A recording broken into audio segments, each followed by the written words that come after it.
بسم اللہ الرحمن الرحیم. جیسا کہ میں آپ کو بتا چکا ہوں کہ میں بہت جلد ایک سلسلے وار لیکچرز کا آغاز کر رہا ہوں، اور وہ یہ ہے کہ بینکنگ کا نظام پوری دنیا سے بالعموم اور پاکستان سے بالخصوص کتنا جلدی اور کیوں ختم ہونے والا ہے. یہ ایک بڑی انٹرسٹنگ سیریز ہوگی جس میں میں سارے عوامل کو بتاؤں گا، جس میں اسٹیٹ بینک کے ریگولیشن ہے، بینک کے اپنا رویہ ہے، ٹیکنالوجی ہے. یہ ہر قسم بہت ہی کمپریہنسو ہوگی، اسے دیکھنا نہ بھولیے گا. اس میں ایک اینگل کو لے کر ابھی ایکسپیڈائٹ کر رہا ہوں بیکاز آف رشیا وار جو یوکرین کے ساتھ ہو رہی ہے. جنگ کے محاذ پہ کیا کچھ ہو رہا ہے وہ تو آپ کے علم میں ہوگا.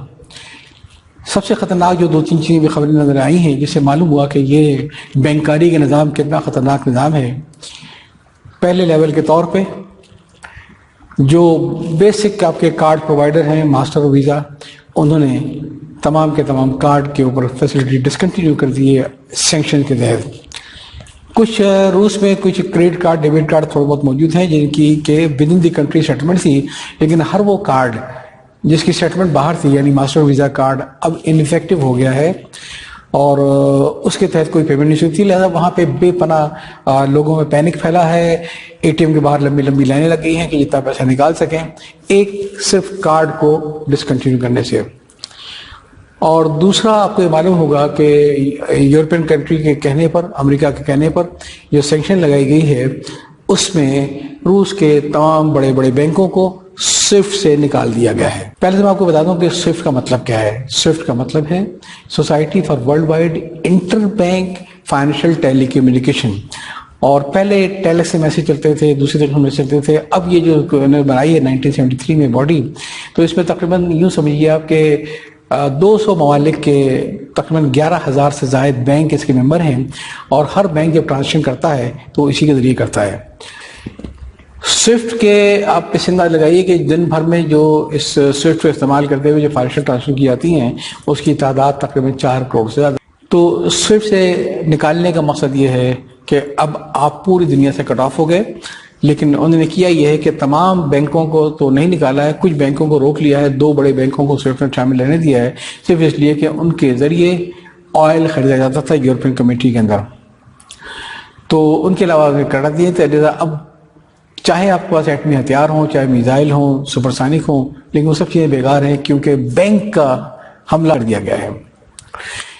اس حوالے سے میں نے ایک چھوٹی سی پریزنٹیشن بنائی ہے، تقریباً 30 منٹ کی ہے یہ میں آپ کو دکھاتا ہوں، جس میں آپ کو بتاؤں گا کہ اب بینک سے بینک نہیں ہے بلکہ عالمی جنگوں کے اندر ایک بہت بڑا ہتھیار ہے، اور شاید اس کا امپیکٹ ایٹم بم سے بھی برا ہے. اس کا آغاز ہوا ہے 1960s کے اراؤنڈ، جب ایک castle bank of trust Bahamas کا ایک بینک تھا جس کو باقاعدہ CIA نے فنڈ کیا تھا، اور صرف اس لیے فنڈ کیا تھا تاکہ وہ فیڈرل کاسٹرو کے اگینسٹ ملٹری فنڈنگ کو کر سکیں. یہ پورا بینک ان کے آپریٹو کے طور پہ کام کر رہا تھا، جس کا کام تھا فیڈرل کاسٹرو کے شروع سے تختہ الٹنا. یہ امریکہ کا آپریشن تھا. اس کے بعد ایک بڑا مشہور بینک آیا تھا نوگن ہینڈ لمیٹڈ کے نام سے 1973 کی لگ بھگ، اور جس کا یہ آبجیکٹو تھا کہ ویتنام وار کے بعد جو کس طریقے سے جو حکومت وقت کے جو باقی ہیں ان کی مدد کی جائے. تو اس کو باقاعدہ آپ نے انسٹرومنٹ کے طور پہ استعمال کیا. اور پھر آخری جو میری اسپیشن کا سب سے بڑا تھیم ہے وہ ہے BCCI کا استعمال. 1972 میں ادارہ قائم ہوا تھا، اور 1979 سے لے کر 1989 تک اس کو افغان وار میں ڈریگ کیا گیا. اور اس کے بعد پھر کیا ہوا یہ ایک بڑی لمبی کہانی ہے، لیکن میں چاہوں گا کہ آپ یہ پروگرام وقت نکال کے ضرور دیکھیں. آپ کی آنکھیں کھل جائیں گی یہ دیکھ کر کہ جس بینک کو متون کیا گیا ہے پاکستانی بینک بنانے کے لیے، وہ پاکستانی بینک نہیں تھا. اس میں کوئی سرمایہ کاری جو تھی وہ UAE کی تھی. اور سرپرائزنگلی جو چیزیں چھپائی آتی ہیں وہ یہ ہیں کہ BCCI کا 25% سرمایہ بینک آف امریکہ نے پرووائڈ کیا تھا. اور ایک وقت ایسا تھا کہ بینک آف امریکہ کراچی کے اندر 10 ٹیلیکس مشینیں تھیں جو all over the world fund لا کے اور BCCI کو دی تھیں تاکہ افغان میں مجاہدین کو تقسیم کیا سکے. ایک لمبی کہانی ہے. اس پہ پھر کیسے آپریشن ہوا، کس طریقے سے ایک جعلی شادی کروائی گئی تمام پہ، یہ بڑی ایک طلسم ہوشربا کی داستان ہے BCCI. اور میں نے اس کو کمپائل کیا ہے. اگر آپ کو وقت ملے تو آپ اس کو پورا دیکھیے، پورے سنیے. یاد چاہتا ہوں. اللہ حافظ.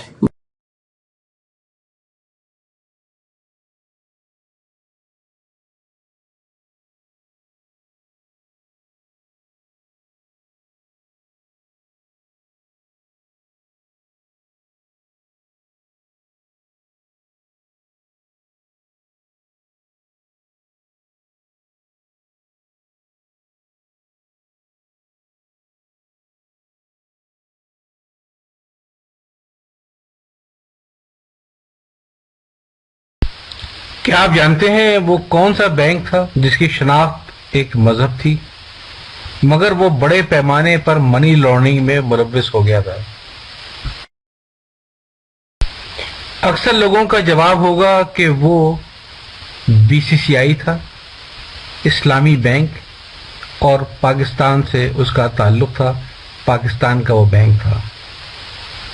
لیکن یہ میڈیا کا کمال ہے۔ کیوں؟ اس لیے کہ برسہ برس سے ہمیں BCCI کی تصویر کے ساتھ ہمیشہ کوئی پاکستانی بلڈنگ یا پاکستانی برانچ دکھائی جاتی ہے، اس لیے یہی بات ذہن میں آتی ہے کہ BCCI ایک اسلامی بینک تھا جو پاکستان میں بنا اور بڑے پیمانے پر وہ منی لانڈرنگ میں ملوث ہو گیا تھا۔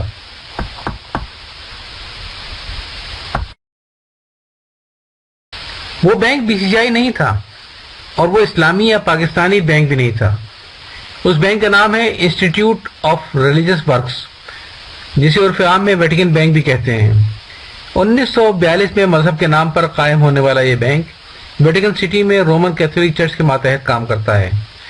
یہ بینک ہر وہ بنکاری کی سہولتیں مہیا کرتا ہے جو کوئی بھی دوسرا تجارتی بینک مہیا کر سکتا ہے۔ خاص بات یہ ہے کہ اس پر بنکاری کے قوانین، قواعد اور ضوابط کا اطلاق ہی نہیں ہوتا۔ اس بات سے اندازہ لگائیں کہ اپنے قیام کے 73 سال کے بعد تک اس بینک نے اپنے سالانہ حساب کتاب سرے سے شائع ہی نہیں کیے۔ 2015 میں پہلی مرتبہ اس نے سالانہ اکاؤنٹس اس وقت شائع کیے جب یہ بات کھلی کہ ویٹیکن بینک نہ صرف یہ کہ ایران، عراق اور انڈونیشیا کے حکمرانوں کے لیے منی لانڈرنگ کر رہا ہے بلکہ وہ اٹلی کی بدنام زمانہ مافیا کے لیے بھی منی لانڈرنگ کی صورتیں مہیا کرتا ہے۔ اس بینک کے خلاف کسی قسم کی کارروائی نہیں کی گئی۔ یہ آج بھی رومن کیتھولک چرچ کے زیر سایہ بینکاری کی صورتیں مہیا کر رہا ہے۔ دنیا میں کوئی بھی اس بینک کا نام نہیں لیتا۔ The Vatican Bank recently published its first financial report in its 125-year history. It's one of the most secretive banks in the world. And from this new report, we can learn a lot about the church. Here's what you need to know.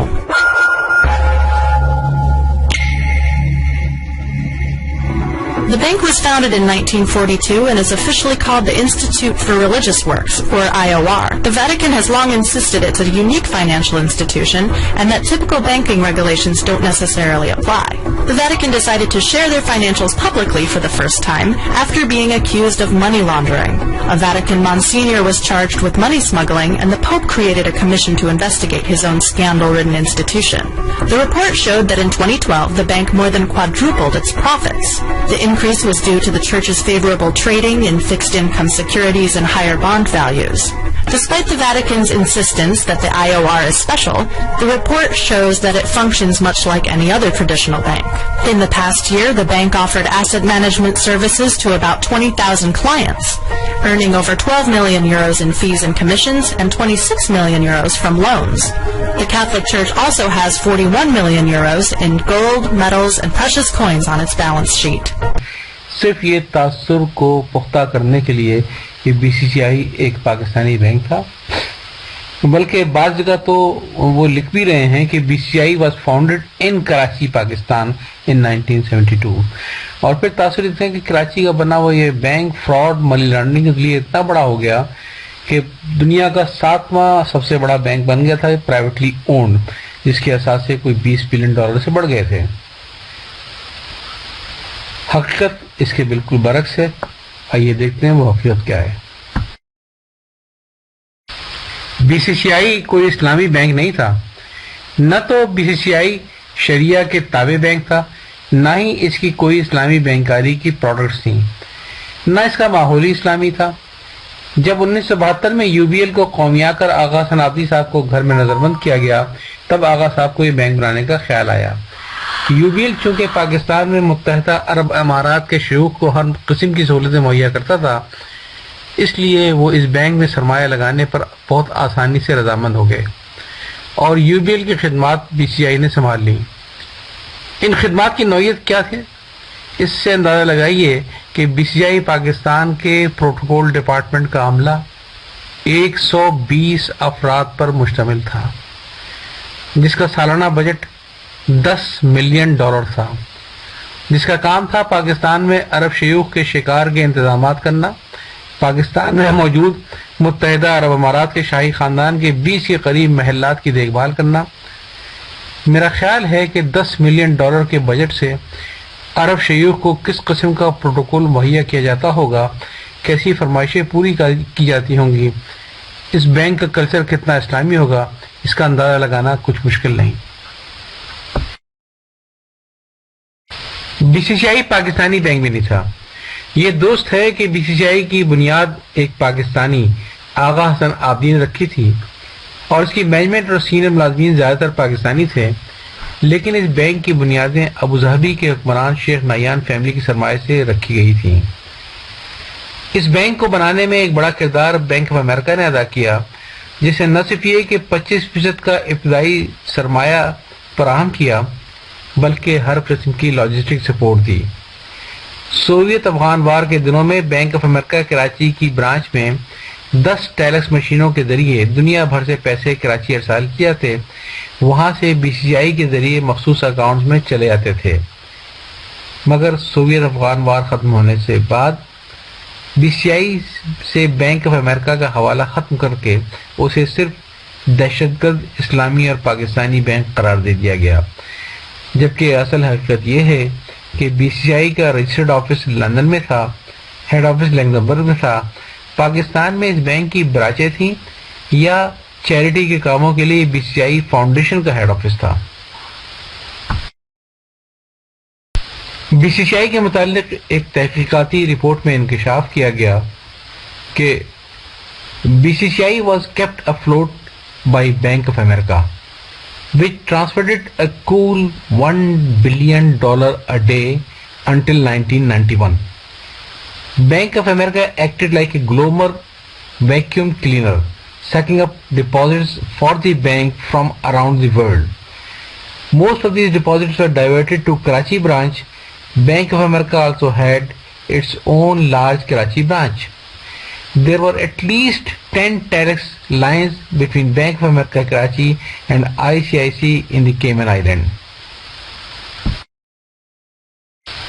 BCCI کا Soviet Afghan وار میں کیا کردار تھا, اس بارے میں Saint کے investigator Jack بلم نے congressional committee کے سامنے گواہی دیتے ہوئے بتایا کہ this bank was a product of Afghan war, and people very close to مجاہدین have said that many Pakistani military officials who were deeply involved in assisting and supporting Afghan rebel movement were stealing our foreign assistance money and using BCCI to hide the money they stole, to market American weapons that were to be delivered that they stole, and to market and manage funds that came from selling the heroin that was apparently engineered by one of the mujahideen groups. یہ ایک حقیقت ہے کہ BCCI تیسرا bank تھا جسے American CIA نے proxy war لڑنے کے لیے استعمال کیا. BCCI سے پہلے 1960 سے لے کر 1977 کے درمیان CIA نے castle bank and trust Bahamas کو استعمال کیا اینٹی کاسٹرو ایکٹیویٹیز کو فروغ دینے کے لیے, اور وہاں پہ جو لوگ فیڈرل کاسٹرو کے خلاف جدوجہد کر رہے تھے اس کو فنڈ انہوں نے اس بینک سے مہیا کیے. اسی طریقے سے جس زمانے میں BCCI ایکٹیو تھا, ایک اور بینک کو بھی CIA استعمال کر رہی تھی جس کا نام تھا نوگن ہینڈ لمیٹڈ. 1973 سے لے کر 1980 تک کا اس کا عرصہ تھا, اور اس کو انہوں نے فنڈ پرووائڈ کیے تاکہ اس کے ذریعے نارتھ ویتنام میں آرمی سے لڑنے والے باغیوں کو اسلحہ فراہم کیا جائے اور ان کی پراپر ٹریننگ کی جا سکے. سوویت افغان وار کے درمیان BCCI کے تعلقات امریکہ میں حکمرانوں سے بہت ہی اعلیٰ سطح پر تھے, اور BCCI نے اس میں ایک بڑا رول ادا کیا. آئیے اس سلسلے میں ایک ڈاکومنٹری دیکھتے ہیں.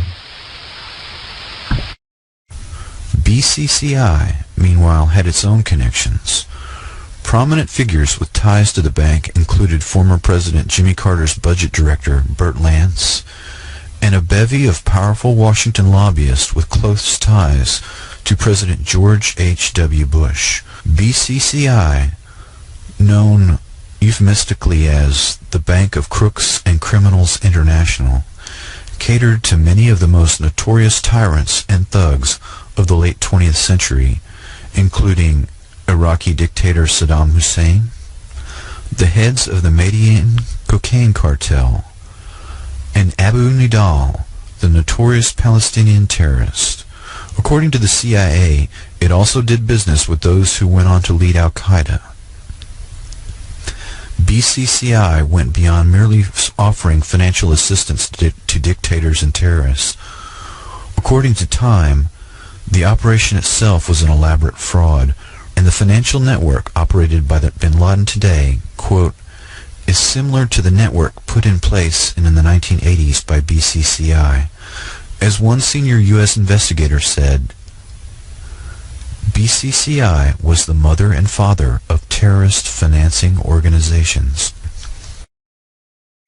افغانستان میں سوویت یونین کی شکست کے بعد بی سی سی آئی کی ضرورت ختم ہو گئی اور امریکیوں نے محسوس کیا کہ دنیا کے 72 ملکوں میں 450 سے زیادہ برانچ نیٹ ورک کے ساتھ جو بہت خاموشی سے فرسٹ امریکن بینک کو بھی خرید چکا تھا، بی سی سی آئی خطرہ بن سکتا ہے. تو اس بینک کو بند کرنے کے لیے کام شروع ہو گیا.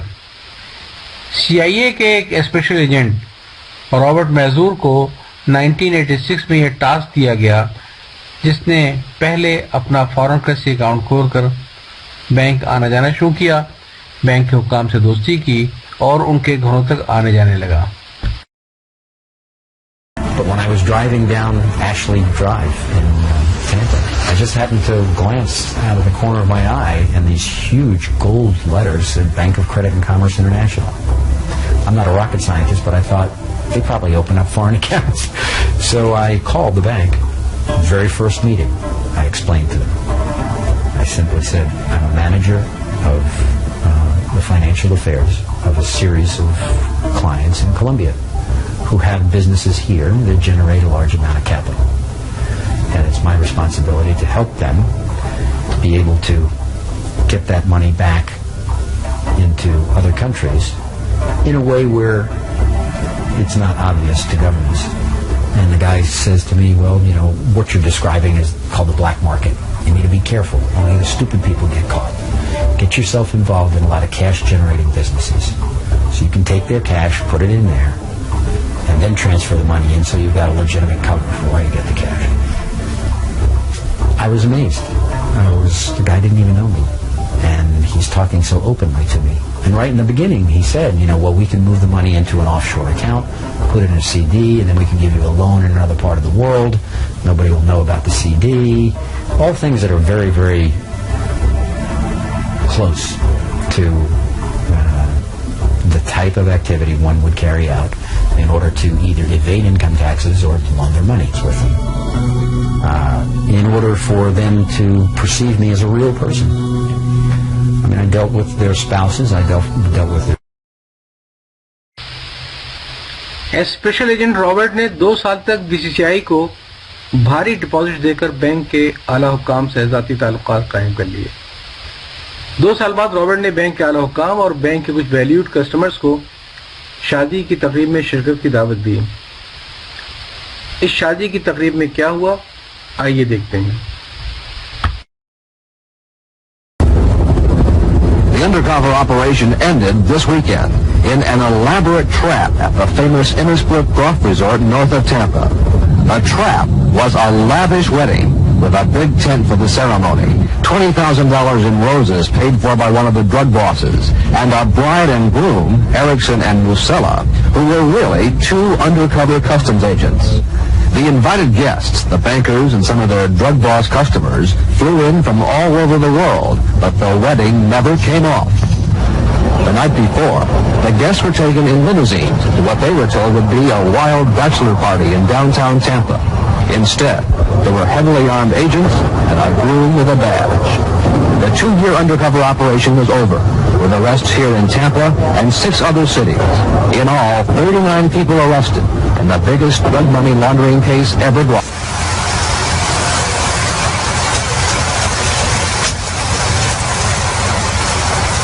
Today, the BCCI bankers, including Noriega's banker Awan and the others caught in the weekend trap, were taken to court in Tampa and ordered held without bond for trial.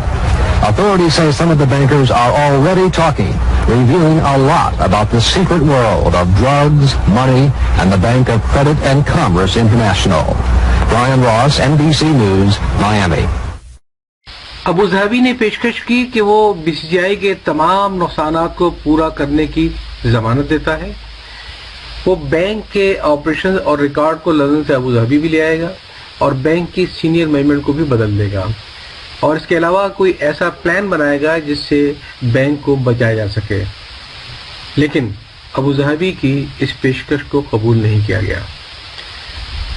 الٹا جو ابو ظہبی کے اپنے کلیم تھے bank کے اوپر $400 million کے, جس میں کچھ فنڈ منجمد کیے گئے تھے, کچھ ایکویٹی تھی فرسٹ امریکن بینک کی, کچھ ایکویٹی تھی واشنگٹن بینک کی, اس سلسلے میں جو ابو ظہبی کی $400 ملین کے جو کلیم تھے, ابو ظہبی کو کہا گیا کہ آپ اپنے کلیم واپس لیجئے ورنہ ہم آپ کے خلاف اور شیخ زید کے خلاف $1.5 بلین کی لا سوٹ چلائیں گے. مجبوراً ابو ظہبی نے نہ صرف یہ کہ اپنے کلیم واپس لے لیے بلکہ امریکیوں کے کہنے پر بینک کے اعلیٰ حکام کو, جس میں صالح نقوی بھی شامل تھے, ہتھکڑیاں ڈال کر امریکہ کے حوالے کر دیا گیا. اس موقع پر غلام صاحب خان صاحب نے صاف انکار کر دیا کہ وہ آغا حسن عابدی کو امریکہ کے حوالے نہیں کریں گے, اور دوسری بات یہ کی انہوں نے کہ پاکستان نے بی سی سی آئی کو, پاکستان کی برانچز کو نیشنلائز کر لیا. اس کی آپریشنز اسی طریقے سے چلتی رہیں, اور شروع میں اس کا نام تھا Habib credit and exchange bank limited, اور بعد میں اس کو پرائیویٹائز کیا گیا اور اس کی دوبارہ ایک ری برانڈنگ کر دی گئی بینک الفلاح لمیٹڈ کے نام سے, جو آج پاکستان کے کامیاب ترین بینکوں میں سے ایک ہے. Evidence that BCCI, known as the Bank of Crooks and Criminals International, was involved in financing Pakistan's atomic weapons program comes from these documents, uncovered by Canadian authorities. B C C I کے licence منسوخ کر کے دنیا بھر میں اس کی operations بند کرنے سے جہاں ایک طرف بی سی آئی کے سرمایہ کاروں کو اور ڈپازیٹرز کو نقصان ہوا, وہیں سب سے بڑا نقصان بی سی سی آئی کے 20,000 سے زیادہ ملازمین. یہ ملازمین اور ان کے بیوی بچے جو بہت خوشحال زندگی گزار رہے تھے, اچانک سڑکوں پر آ گئے. بی سی سی آئی کا عبرتناک انجام آپ نے دیکھا. اب دیکھیے کہ بینک آف امریکہ کے ساتھ کیا ہوا. سن 2008 میں بینک آف امریکہ کو مالیاتی بحران سے نکالنے کے لیے حکومت امریکہ نے $51 ارب کا تقریباً 0% پر قرضہ فراہم کیا, جسے واپس امریکی ٹریجری بانڈ میں رکھنے سے 3% سالانہ منافع ملتا تھا. یعنی بینک آف امریکہ کو تقریباً $3.25 ارب کا منافع یہ متوقع تھا. اسی طرح اگست 2014 میں بینک کے اندر ایک بہت بڑا فراڈ ہوا. اس فراڈ کی نشاندہی پر 3 وسل بلورز کو $170 ملین کا انعام ملا. بینک آف امریکہ پر $10 ارب کا جرمانہ ہوا, لیکن نہ تو بینک بند کیا گیا نہ بینک ملازمین کو سڑکوں پر ہتھکڑی ڈال کر رسوا کیا گیا. On Monday, Treasury Secretary Henry Paulson summoned the CEOs of the 9 largest banks to Washington and gave them a massive amount of money so that they would start lending again. The largest of the banks is Bank of America, now partly owned by the United States of America. They gave away combined $9 trillion in loans, okay? Now, those loans were so small in terms of the return they were getting. Sometimes it was as low as 0.0078. Basically, it's free money. If you imagine if I gave you $1 trillion and then I said, okay, you could then sell it back to the government at 3%, right? As an example for treasury bonds. Yeah, that'd be free $30 billion that you would get in a year. So which banks got it? Take a look at this. They gave it to nearly 300 institutions, but here were some of the biggest recipients. Bank of America, $91.4 billion. Goldman Sachs, $69 billion. JP Morgan Chase, $68.6 billion. What happened? I thought Jamie Dimon was a genius and he didn't need any money. So why did he borrow over $68 billion from us? Citigroup, $99.5 billion. Morgan Stanley, $107 billion.